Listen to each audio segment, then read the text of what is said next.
Profe, ¿Cómo venimos? bien, bien. ¿Van entendiendo?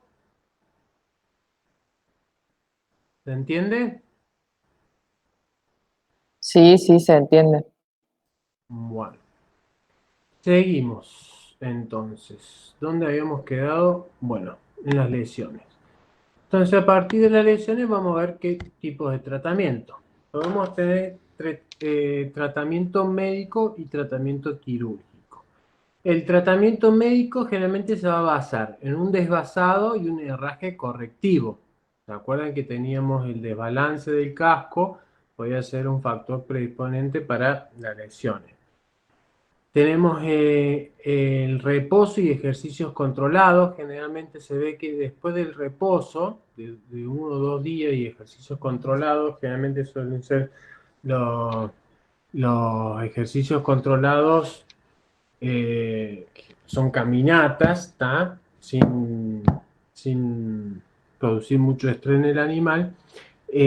Con un reposo y un ejercicio controlado generalmente mejoran bastante la claudicación. Hay que mejorar el flujo sanguíneo, ¿tá? Se ve, si bien la parte vascular, la etiopatogenia de la teoría vascular, no se ve que tenga tanta influencia, ¿tá? Pero sí se ve que tiene mucha influencia el mejoramiento del flujo sanguíneo, tiene mucha influencia en la mejora del animal. Lo que generalmente se utiliza para mejorar el flujo sanguíneo es la isosuprina, que también la nombramos, ¿se acuerdan? En el problema de la aminitis, ¿se acuerdan? ¿Ah? Lo que se suele hacer, la terapia médica que se suele hacer con la isosuprina son terapias largas, ¿tá? De 1 mes, 2 meses, pero generalmente se hace de forma gradual. Primero se hace bastante invasiva, 2 veces por día, por 3 semanas. La dosis que se usa generalmente es 0,66 miligramos por kilo. Después de las 3 semanas se hace una sola vez por día, la misma dosis, y se hace durante 2 semanas y después se hace en forma alternada hasta cumplir los 2 meses aproximadamente. Lo que sí tenemos que tener en cuenta es que la dosis máxima oral, la isosuprina se da en forma oral, ¿estamos? La dosis máxima que puede tener por día es de 1,2 miligramos por kilo. ¿Mm?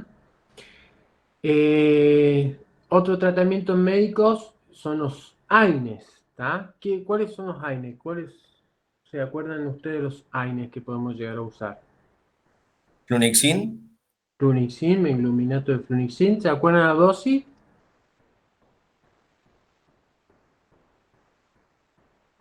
¿Cuál era la dosis de flunixin?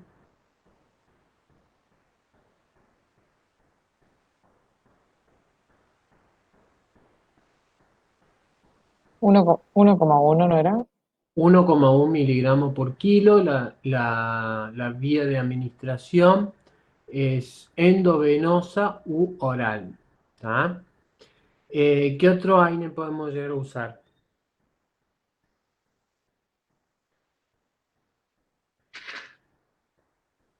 La fenilbutazona, ¿eh?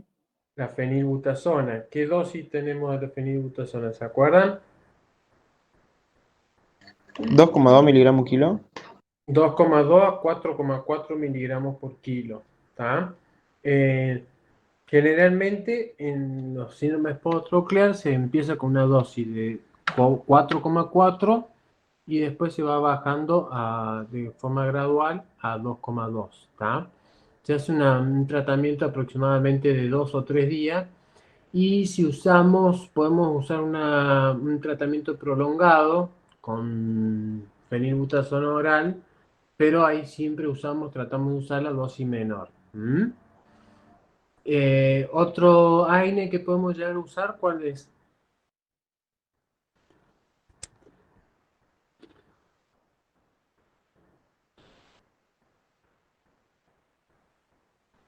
Naproxen. La verdad que no tengo No tengo experiencia en usar naproxen, sí meloxicam. El meloxicam también es bastante analgésico y también se puede llegar a usar. Entonces los AINES que podemos llegar a usar son meglumina, fluoxin, fenilbutaxona y meloxicam. En forma oral también el meloxicam lo podemos dar. ¿Estamos? Profe, Sí. ¿el carpofreno se puede utilizar? La verdad que no tengo experiencia, a lo mejor se puede usar, pero yo la verdad que no tengo experiencia en eso. ¿Mm? Capo, es para más para pequeños. Yo la verdad que no tengo experiencia en equino, en eso. Generalmente para el síndrome podotropical se usa la meglumina de flunixin o la fenilbutazona, en los AINE, ¿no es cierto? ¿Tá? Otro tratamiento médico son los biofosfonatos, generalmente el tiludronato.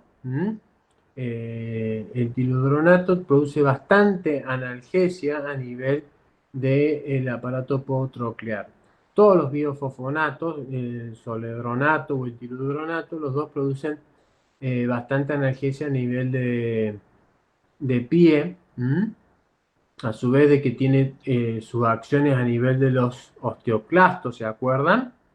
Que hablábamos de eso, pero a su vez se ha visto que el tiludronato tiene mucha analgesia a nivel del pie.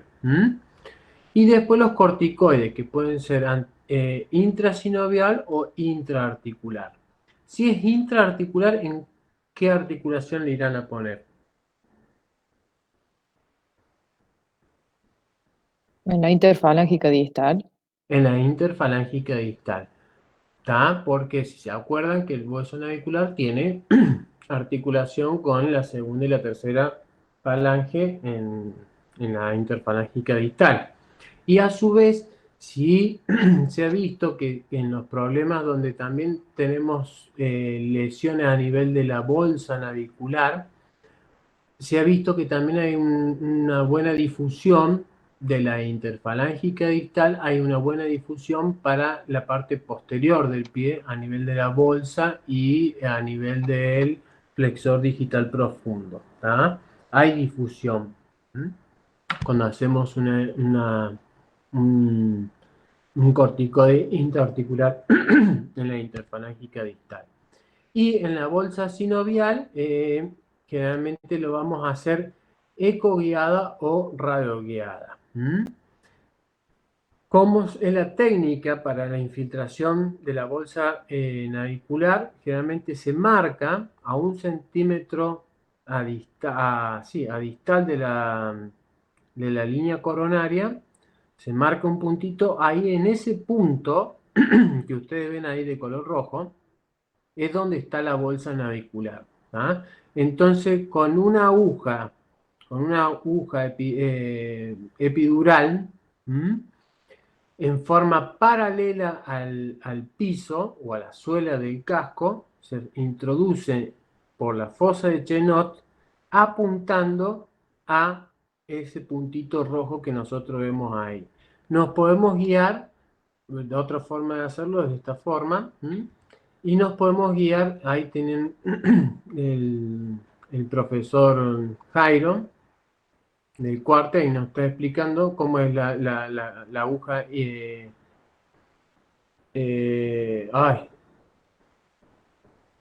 Epidural. epidural o espinal. ¿Tá? La aguja espinal se hace ese marquito ahí y se forma paralela a la suela del casco, se introduce y ahí vamos a llegar a la bolsa podotroclear. También, eso lo podemos hacer eco guiado o radio guiado. ¿Tá? Mientras vamos introduciendo, ¿tá? Le vamos sacando radiografía y ven ahí la radiografía cómo introduce la aguja a nivel de la bolsa podotroclear. ¿Tá? ¿Se entiende? Esa es la técnica, que la pueden hacer tanto con el miembro en elevación o con el miembro en estación. ¿Vamos? Entonces se pueden guiar tanto radiológicamente como ecográficamente. ¿Tá? ¿Qué vamos a introducir ahí? Vamos a introducir corticoide y podemos llegar a introducir, bueno, acá solamente corticoide. ¿Qué corticoide vamos a usar en la bolsa podotronclear? Podemos llegar a usar la prednisolona y la triamcinolona. Son los dos corticoides que podemos llegar a utilizar. La triamcinolona generalmente se usa de 6 a 10 miligramos por kilo. Perdón, de 6 a 10 miligramos totales de triamcinolona. Y la prednisolona, como se puede llegar a usar de 20 a 60 miligramos por kilo. La prednisolona en la infiltración de la articulación interfalángica distal no se usa porque es condrotóxica. La prednisolona se ha descubierto que es condrotóxica, por lo tanto hay que tratar de evitar la prednisolona intraarticular. Pero sí podemos usar la prednisolona intrabursal, en infiltración de la bolsa sinovial. Si hacemos la infiltración intraarticular, a su vez de corticoide, le podemos agregar ácido hialurónico y glucosaminoglicanos. Ya una vez que infiltramos la articulación interfalángica distal, que generalmente se hace por 1 centímetro hacia proximal de la línea coronaria, ahí vamos a tener en forma paralela, ese está muy perpendicular al suelo, sino más bien paralela, se introduce la aguja en esta dirección, y vamos a entrar a la articulación interfalángica distal. Ahí la podemos acompañar corticoide con ácido hialurónico y glucosaminoglicanos. ¿Estamos? ¿Se entiende? ¿Se entendió todo eso? Un sí o un no, se lo Sí, sí. agradecería. Vamos. Bueno, vamos al desvasado y el herraje, que en este tipo de patología, el desvasado y el herraje es de mucha utilidad.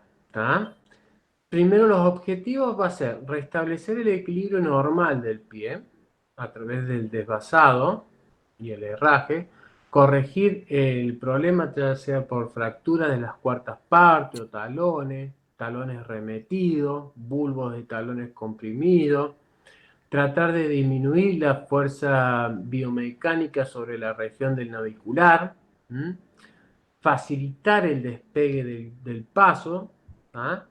¿Se acuerdan que en el despegue del paso era donde más estrés producía el flexor digital profundo sobre la bolsa y el hueso navicular? Entonces hay que tratar de facilitar ese despegue para que el animal no sienta tanto dolor.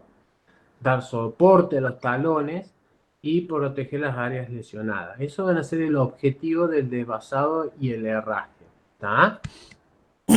Dentro del objetivo también vamos, bueno, lo mismo que dijimos antes, lo que tenemos que tener en cuenta es que trazamos una línea para ver un buen balance de pie. Si lo vemos desde la suela del casco, vamos a trazar una línea desde los bulbos a los talones que corte por el medio la laguna de ranilla y llegue a la pinza.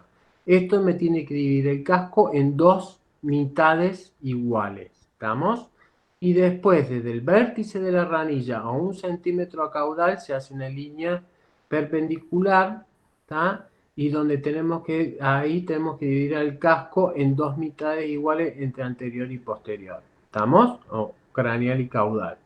¿Se entiende? Eso son las líneas que tenemos que ver en un desvasado y en un balance correcto a nivel de la suela. A nivel del lateral tenemos que ver que haya perpendicularidad entre la parte dorsal del casco y los talones. Fíjense que hay bastante perpendicularidad entre los talones y la parte dorsal. ¿Se acuerdan cuál es el porcentaje que tiene que tener los talones con la parte dorsal? Entre Un 2 a tercio. 3 a 1. 2-1, exactamente. El límite es 1/3, no menos de 1/3. Pero la mitad de la distancia entre la corona y la pinza tiene que ser la mitad entre los bulbos, los talones y la suela, tiene que haber la mitad de distancia entre la corona y la pinza. ¿Está? ¿Vamos? Cuando nosotros tenemos un vaso demasiado crecido, bulbos, talones muy remetidos, ¿tá? Es cuando mayor estrés vamos a tener sobre la parte caudal del pie, ¿tá? Entonces tenemos que tratar de revertir esta situación. Fíjense que el eje podofalángico acá está totalmente quebrado. Fíjense, acá tenemos una línea así y otra así, ¿tá? Acá está quebrado hacia atrás, pero puede estar quebrado hacia adelante. ¿Estamos? Entonces, estos son los ejes podofalángicos que hay que tratar de revertir en el desvasado y herraje. ¿Qué tipo de herradura podemos llegar a tener? Tenemos esta herradura que es con elevación de talones, que la herradura ya viene con elevación de talones, ya viene con elevación de talones, ¿tá? Y que disminuye la presión sobre la parte, tiene un pequeño falseíto de apoyo en la parte posterior y te disminuye el estrés sobre esta parte. ¿Estamos? Podemos usar también herraduras normales, pero con plantillas o cuñas, ¿tá? Lo que hay que tener en cuenta acá que cuando usamos en forma prolongada este tipo de cuña, ¿tá? Que se pone eh, entre la herradura y el casco, cuando usamos en forma prolongada, lo que nos produce es una disminución, o sea, los talones se remeten más y se comprimen más. Entonces, hay que usarlo una o dos veces nomás en el periodo de herraje. Fíjense en el ángulo que tiene este caballo, ¿tá?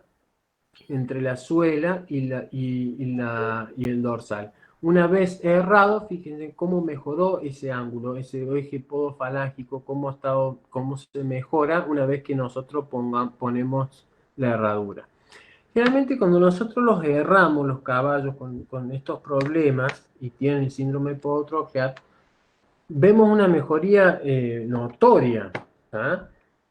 La mejoría puede llegar a tardar hasta 3 meses después que los erramos, ¿tá? Puede ser tan insinuada la mejoría en los primeros días después del herraje, pero si no mejora tanto, por lo menos tenemos que estar esperando unas 2 o 3 semanas, siempre con ejercicios controlados, ¿no? Obviamente. Pero hasta nos pueden llegar a tardar unas 3 semanas. ¿Por qué? Porque al mejorar este ángulo, empezamos a mejorar y a disminuir el estrés sobre esta parte. Y bueno, esas regiones que estaban estresadas van a tardar un tiempo en desinflamarse y en disminuir la sintomatología clínica. ¿A qué voy con esto? Cuando ustedes mejoran el herraje, y si no les mejora, hay caballos que le van a mejorar de un día para el otro, ¿tá? Pero si no les mejoran, denle una chance de 2 o 3 semanas, siempre con ejercicios controlados. Denle chance de 1, 2 o 3 semanas para que esa porción que se veía estresada anteriormente trate de desinflamarse y empezar a ver la mejoría clínica. ¿Se entendió esa idea?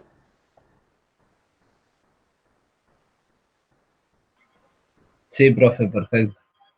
Bueno. Otro tipo de herradura que podemos llegar a usar es la herradura tipo huevo, ¿tá? O de barra, ¿tá? Las dos son la misma función. Esto que generalmente ¿qué nos produce? Nos produce una disminución de estrés en la parte posterior. Siempre está el objetivo de estas herraduras correctivas es disminuir el estrés en la parte posterior del pie, ¿tá? Esto me aumenta el largo del eje de la pinza con el talón y hace que el centro de presión se desvíe hacia caudal, ¿tá? Y el aumento del área de superficie de contacto del casco y la estabilización del casco, ¿tá? Eso hace que al tener la herradura en todo el casco, te produce más estabilidad ese casco y por lo tanto te puede llegar a mejorar. Otra de las herraduras que pueden llegar a ser es la herradura napoleónica. Cuando nosotros tenemos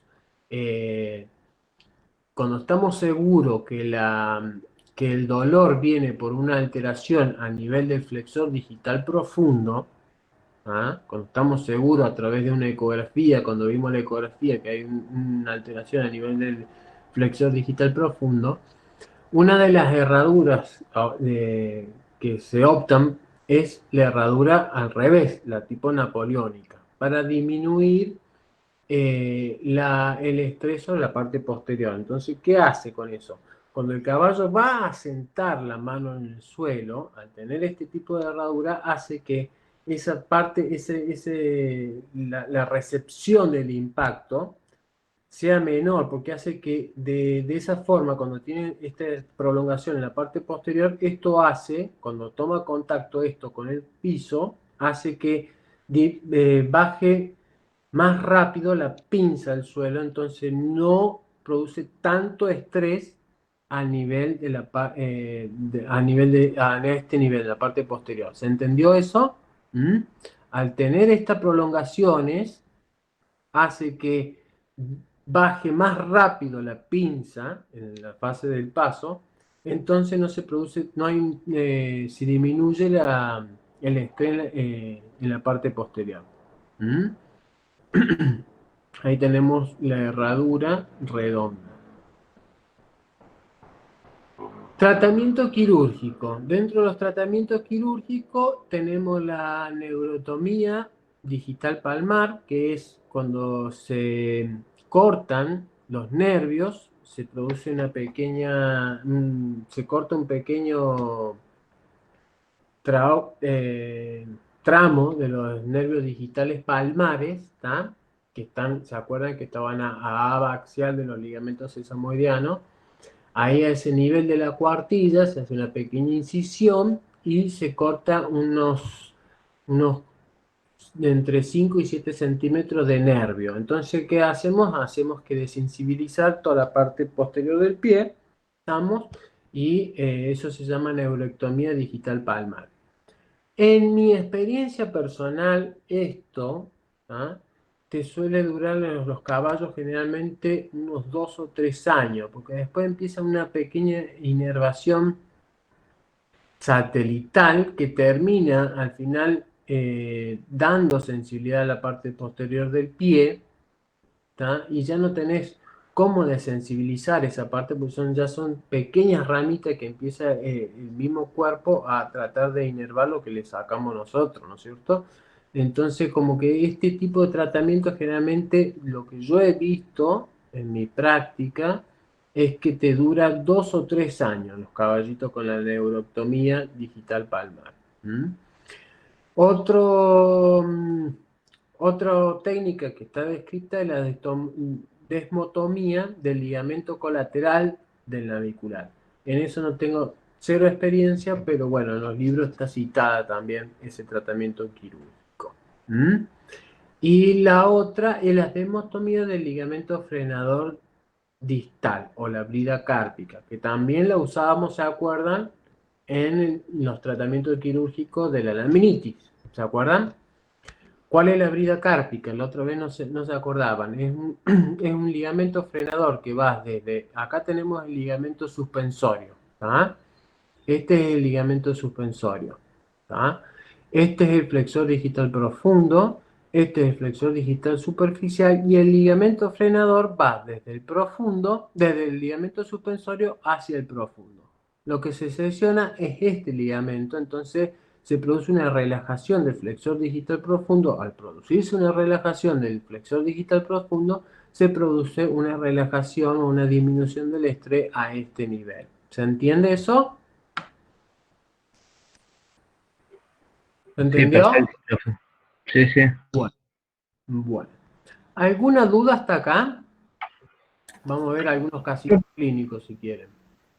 Profe, yo quería Sí. saber, en caso de que el casco esté encasquillado, Sí. ¿no se debe hacer una herradura como con un desgaste hacia los laterales?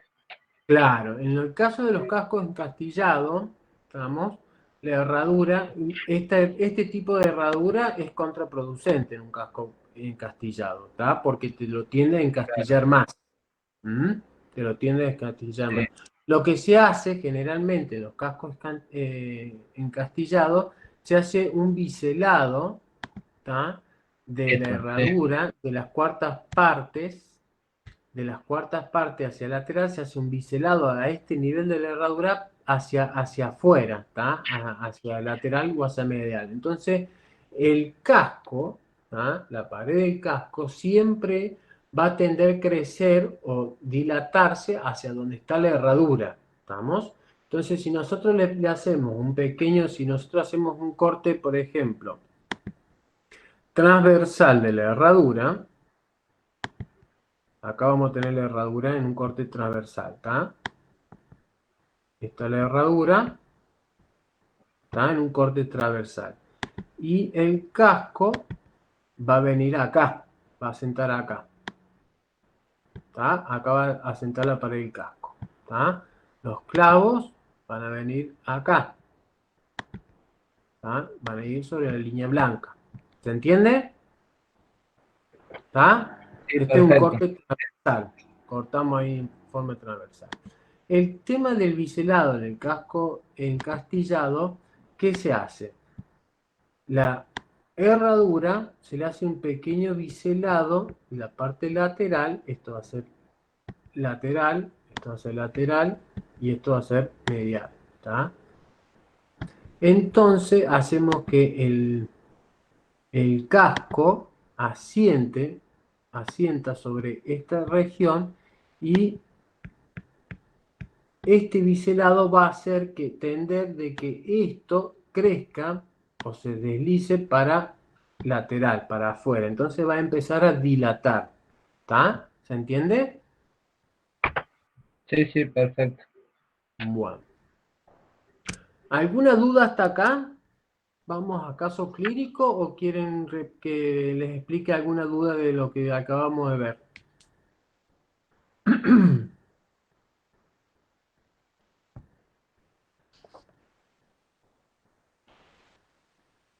¿Estamos? Podríamos ver casos clínicos. Bueno. Todos han entendido hasta acá, ¿no? Sí, hay que pegar un repaso más o menos, pero sí, se ¿Quieren que entendió. repasemos algo que les haya quedado? Son como muchos nombres. Son como muchos nombres. ¿Cuál es los nombres de las estructuras anatómicas generalmente o no? Claro, sí, digamos, las relaciones entre los ligamentos, los huesos, todo, digamos. Es como que hay que verlo bien, porque está en todas las patologías y como que por ahí, a mí me pasa que no me acuerdo de todo. Siempre me acuerdo de algo y me faltan todo lo otro. Bueno. Pero bueno, ¿lograron entender más o menos cómo es la patología y eso? Sí, ¿no? Sí, está clarísimo. Bueno, vamos a ver estas placas radiográficas que ya más o menos la han visto, ¿tá? Pero quiero que ustedes me digan, ¿qué ven? ¿Qué radiografía es esta? Medial.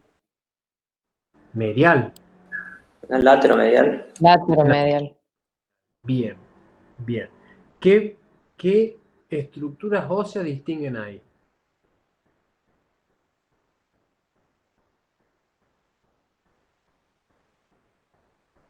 Primera falange, segunda, tercera y el navicular. Bien, perfecto. ¿Ven alguna alteración a nivel en esta radiografía? El navicular. El navicular. ¿Qué le ves? ¿Qué le ves? Está como deformado. Está como deformado, ¿está? Bien. ¿Esta qué radiografía es?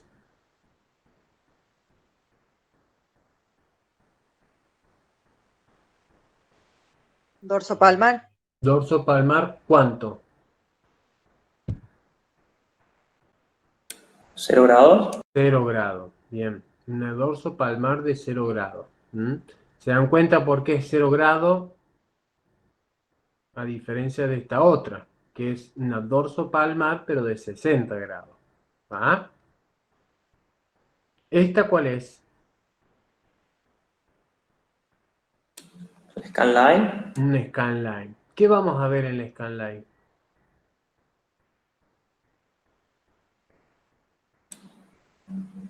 El hueso navicular. Un hueso navicular. Bien. Cartílagos alares de la tercera falange. Ujú. En el caso que tengamos cartílagos alares calcificados, ¿no es cierto? Porque los cartílagos generalmente en la radiografía no salen. Acuérdense en eso. ¿Ah? En la radiografía, los cartílagos, si no están calcificados, no salen. ¿Ah? Acá estos no están calcificados, estos cartílagos. De estas proyecciones, ¿y esta cuál es? ¿Qué radiografía es? La de 60 grados. De estas 4 proyecciones, si yo les tengo que decir, elegime 3 para evaluar el síndrome podotroclear, ¿cuáles elegirían?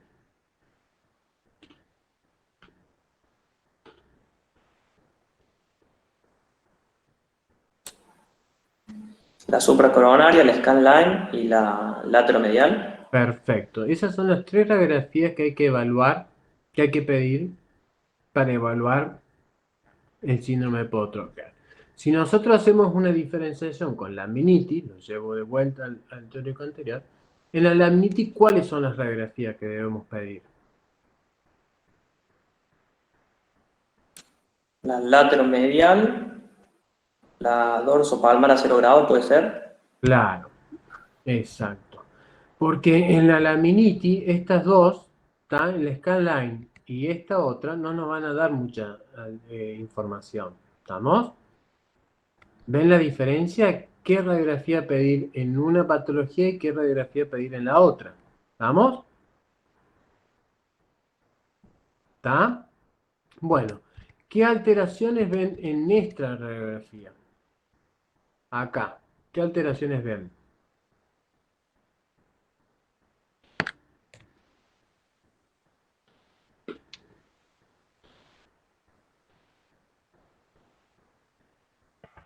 Hay un quiste, Ahí en la tercera Sí. falange hay como, sí, como un quiste, Muy bien, esto es bien notorio. ¿Tá? Acá hay una lisis. No es quiste, sino que es una lisis de la tercera falange. ¿Por qué no hay quiste? Porque los quistes óseos, ¿tá? Los quistes óseos, generalmente vamos a tener un aumento, una esclerosis, ¿tá? Alrededor del quiste. Va a haber un aumento de la densidad alrededor del quiste. ¿Se entiende? ¿Tá? Acá hay una zona de lisis y de radiolucidez en la tercera falange. ¿Tá? Pero a su vez tenemos zonas radiolúcidas. ¿De qué superficie, de qué cosa es esta? A ver, ¿qué estructura es esta? Nombre navicular, completo. Navicular. no. Pero, ¿qué estructura del navicular? La cara, Superficie. La cresta, No. Esta es la superficie distal y esta es la superficie proximal. ¿Se acuerdan? Esta va a ser la superficie proximal y esta es la superficie distal del hueso navicular. Por acá vamos a tener las invaginaciones sinoviales, ¿ah? Y por acá vamos a tener los forámenes vasculares. ¿Se acordaban de eso? sí, sí. Está. Ven que este hueso navicular está totalmente alterado. No sé si se dan cuenta. ¿Quieren que le muestre una radiografía normal? sí, profe. Sí. Bueno, denme el tiempo de que la encuentre. Ahora denme el tiempo.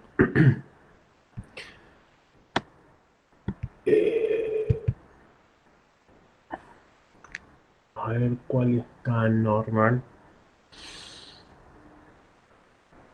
Esperen que está pensando en la computadora. Ah, ya sé.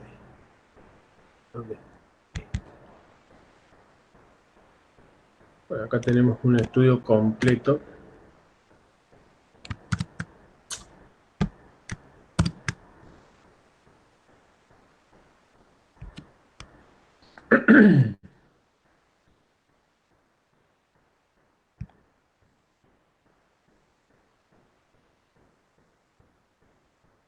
Bueno, acá tenemos. Fíjense, esta es una radiografía normal. ¿Está? ¿Sí? Y esta, perdón. Y esta una normal. Espérenme. Normal y anormal. A ver si las logran distinguir. ¿Está? Fíjense. ¿Se logra ver ahí? ¿Mm? ¿Estamos? Fíjense, esta es una radiografía normal, donde la superficie distal del hueso navicular está totalmente normal, está lisa, está apenas cerradita, pero lo más normal, es normal eso encontrarlo. En cambio en esta, fíjense cómo hay zonas de lisis, ¿tá? O de radiolucidez en la superficie distal del hueso navicular. ¿Se dan cuenta cuál es la diferencia? Aparte de que vieron ustedes perfectamente esta lesión de acá. ¿Está? ¿Sí o no? Sí, profe. Bueno, vamos a una normal scanline con otra patológica. Fíjense, esta scanline, la relación de la corte del hueso compacto con el medular, fíjense en la relación que hay entre este hueso compacto y este hueso medular. ¿Ven la alteración que hay entre una radiografía y la otra?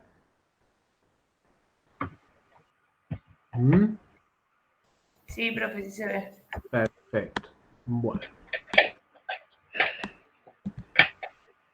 ¿Ah? Eso es cuando tenemos una alteración a nivel óseo. ¿Ah? A nivel óseo. ¿Cómo? ¿Me hablaron o no? No, yo tenía abierto el micrófono sin querer, profe, perdón. Cuando tenemos un síndrome post-troglea con sintomatología radiológica. Pero por ahí tenemos, como en este caso, ¿tá? Donde no tenemos una sintomatología radiológica, sino que más bien tenemos, le voy a mostrar este otro. ¿Tá? Le voy a mostrar, fíjense en este caso, cómo se paraba el animal. Fíjense en la postura del animal. ¿Lo ven? Una postura típica. ¿Está? Bien, con la manito bien extendida para adelante. ¿Se dan cuenta? ¿Estamos? Sí, sí. ¿Está? Pero si yo les muestro la radiografía de este animal, yo les voy mostrando y ustedes me van diciendo. Bueno, esta fíjense que no está a 0 grados, o sea, no está bien lateralizada. Fíjense en cómo vamos mejorando. Ahí ya está bien lateralizada y fíjense en la silueta del hueso navicular. Esta radiografía está dentro de los parámetros normales. ¿Ustedes qué opinan?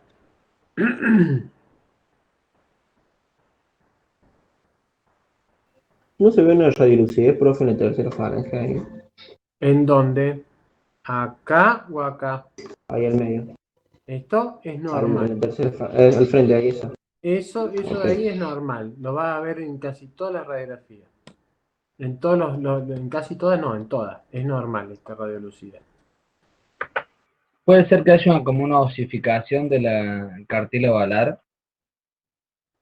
Acá no tenemos osificación. Es normal, esta proyección de acá es normal.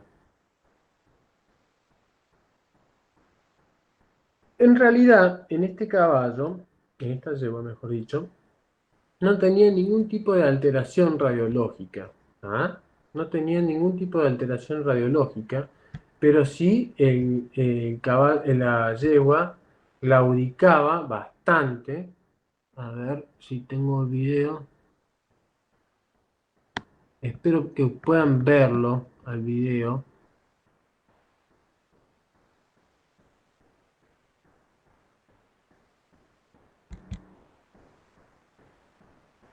Avísenme si lo pueden ver o no.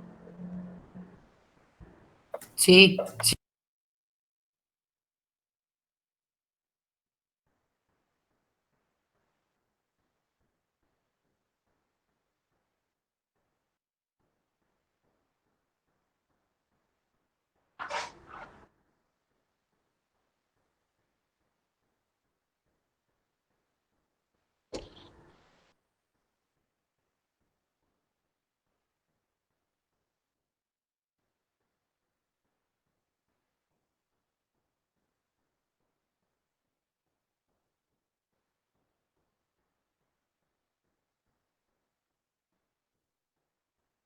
¿Lo ven bien?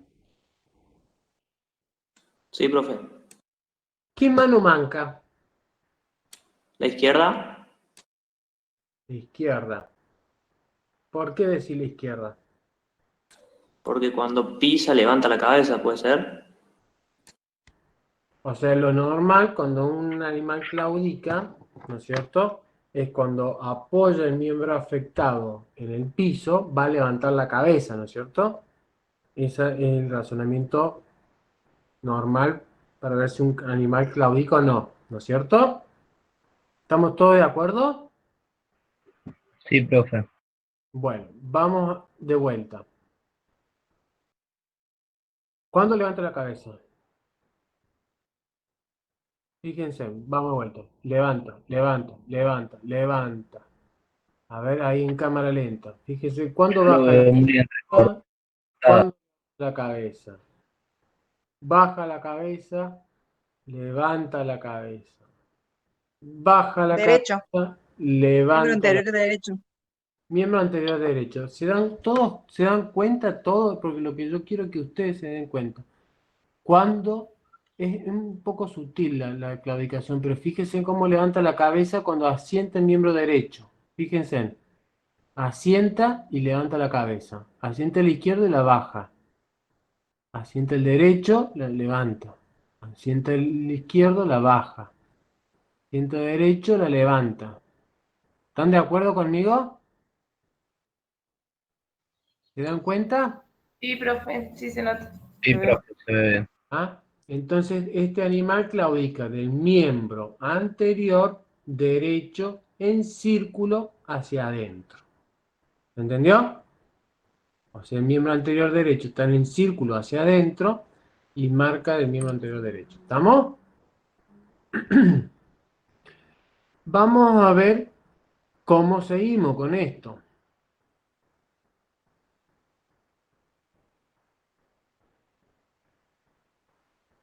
Caminata, a ver, en cámara lenta. Cuando camina creo que también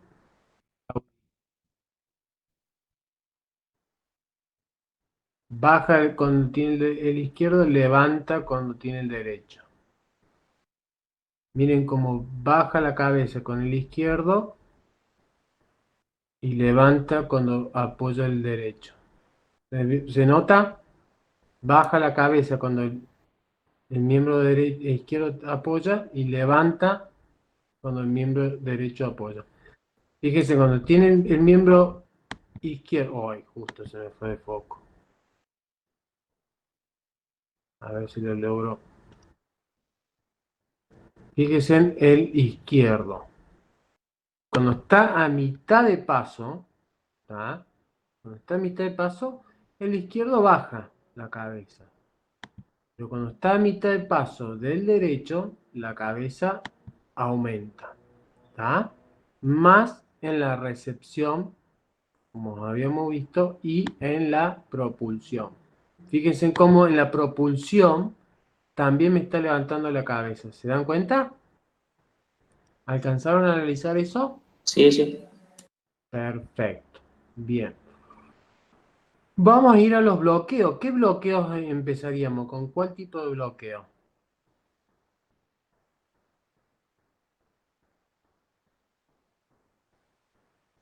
A ver. De distal a proximal. De distal a proximal. ¿Cuál era el primer bloqueo que tenemos que hacer de distal a proximal? ¿Era el axial, profe? ¿Cómo? El axial era... El axial a cartílagos alares, ¿está? Entonces acá está. Bloqueo digital palmar bajo, axial a cartílagos alares. ¿Mm? Vamos a ver cómo reacciona ahí. Bueno, ahí está mi voz. ¿Mejora o no mejora la claudicación? No se ve muy bien, profe. No se ve muy bien. Se ve muy, muy cortado. Vamos de vuelta.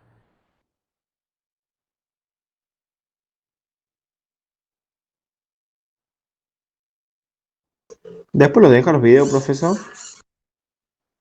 Después lo podemos ver, sí. Sí, porque ya ¿Mejora o no puede no? ver ninguno de los tres Cámara porque lenta. se Acá me está en corta el cámara lenta. internet. Lo logran ver acá. Es Fíjense, como que no mueve la cabeza mucho. no mueve la cabeza mucho. Parece que mejora. Mejoró. El Que bloqueo mejora, sí. es positivo, ¿está? El bloqueo Ah, es claro. positivo. ¿Se entendió eso? Fíjense en que acá, a diferencia del primer video, no mueve la cabeza con el bloqueo axial de los cartílagos alares. ¿Se dan cuenta? ¿Me siguen? Sí, sí, Sí, sí. sí, profe. Entonces, es un bloqueo digital palmar bajo positivo. Pero, ¿qué pasa? Tenemos las radiografías normales, porque las acabamos de ver. ¿Ah? Radiografías totalmente normales. Están dentro de los Con ese bloqueo positivo descartamos la laminitis o no. Muy bien, ahí al haber un bloqueo digital axial positivo de cartílago alares, quiere decir que la laminitis acá no está. ¿Mm? ¿Estamos? Entonces, ¿qué me toca acá hacer? Una ecografía.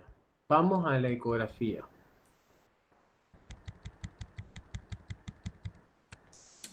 Yo sé que la interpretación de la ecografía se les va a complicar, pero yo lo que quiero es que vean que acá tenemos...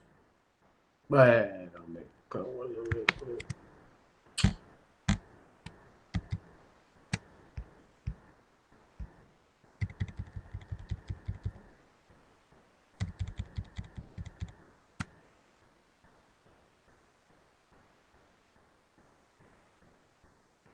Ahí va.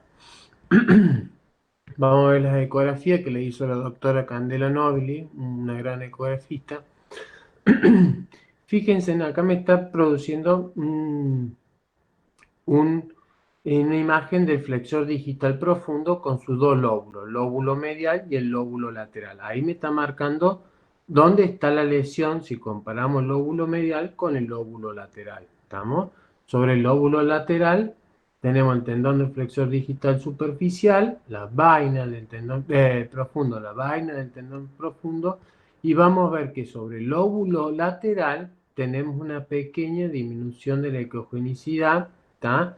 Y un aumento del grosor del miembro anterior derecho en comparación con el miembro anterior izquierdo, ¿tá? Por lo tanto, acá tenemos en el lóbulo lateral una tendinitis del flexor digital profundo, ¿tá? Entonces, no solamente no vamos a tener un cambio en la radiografía, pero lo vamos a tener en la ecografía, ¿tá? Entonces acá, este es un síndrome podotroclear o una enfermedad, ¿tá? Una enfermedad del navicular donde está involucrado los tejidos blandos, ¿estamos? ¿Se entendió? Donde en la radiografía no vamos a ver ningún tipo de signo radiológico, pero sí lo vamos a ver en la ecografía. ¿Se entendió? Sí, si evoluciona esto, si no lo veía en ese momento, se va a ver después en la radiografía, se va a lesionar, se va a Pues, lesionar. claro, si esto se cronifica y se produce el deslizamiento del flexor digital profundo, ¿tá? Y la alteración del fibrocartílago en la parte flexora del hueso navicular, ¿me siguen? Se puede producir la adherencia del profundo con el hueso navicular y ahí puede llegar a empezar a producirse la alteración radiológica. ¿Estamos? ¿Me siguieron? Y se observan serían la invaginación sinoviales. Eso es por la presión que se ejerce sobre esa cara de... Exacto, exacto. Bien. ¿Mm? Bueno, vamos al último casito.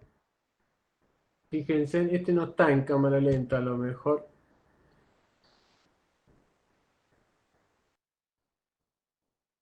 ¿Logran ver qué mano es la que está claudicando? Se ve La muy izquierda. cortado, profe. ¿Se ve muy cortado? Esto ¿Puede es- ser la izquierda, profe? Izquierda. Claro, fíjense en cómo levanta la cabeza con el miembro anterior izquierdo. Esto fue en Dubái este año. Esta yegua se llama Floricienta. Estas son las caballerizas donde yo trabajo allá. Fíjense, las caballerizas, cada caballeriza tiene su aire acondicionado. Todo muy precario, profe. Sí, no tienen plata los nenes. Pero bueno, tema aparte. Fíjense en cómo levanta la cabeza cuando asienta el miembro anterior izquierdo.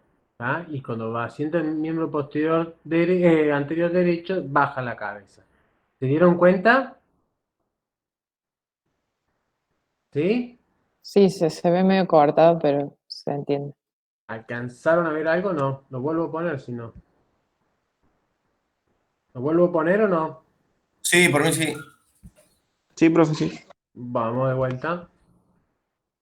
Levanta, levanta, levanta, levanta, levanta, levanta, levanta, levanta, levanta, levanta, levanta, levanta, levanta, levanta, levanta.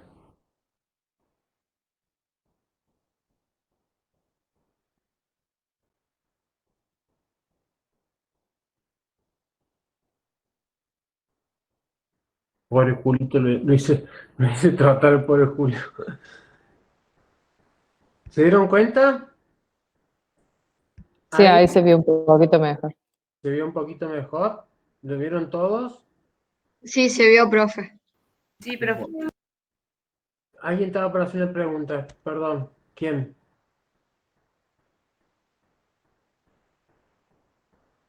¿Seguimos? Bueno, ahí le hice un bloqueíto axial. Fíjense. Ahí estoy haciendo el bloqueo axial. ¿Tá? Generalmente pongo 3 centímetros de cada lado. ¿Tá? De los cartílagos alares. En realidad me fui un poquito más aproximado, pero en realidad tendría que ser ahí. ¿Tá? Pero bueno, hice el bloqueito y después de ese bloqueo, fíjense si la yegua mejoró o no.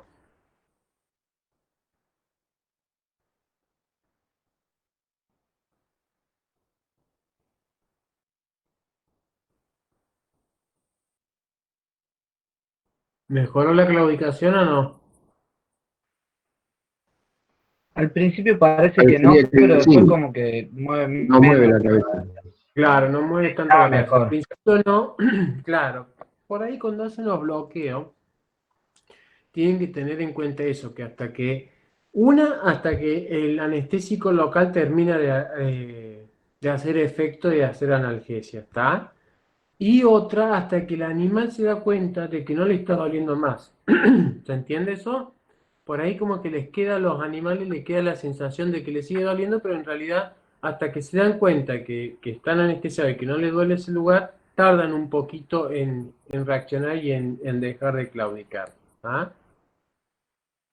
Claro. ¿Estamos?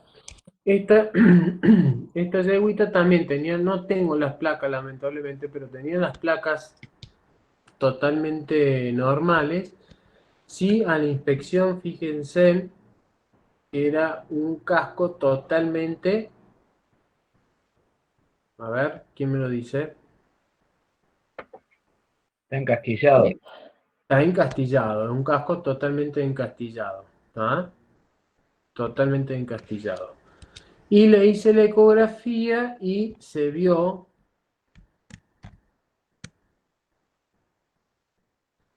tengo fotos del ecógrafo, no de la ecografía.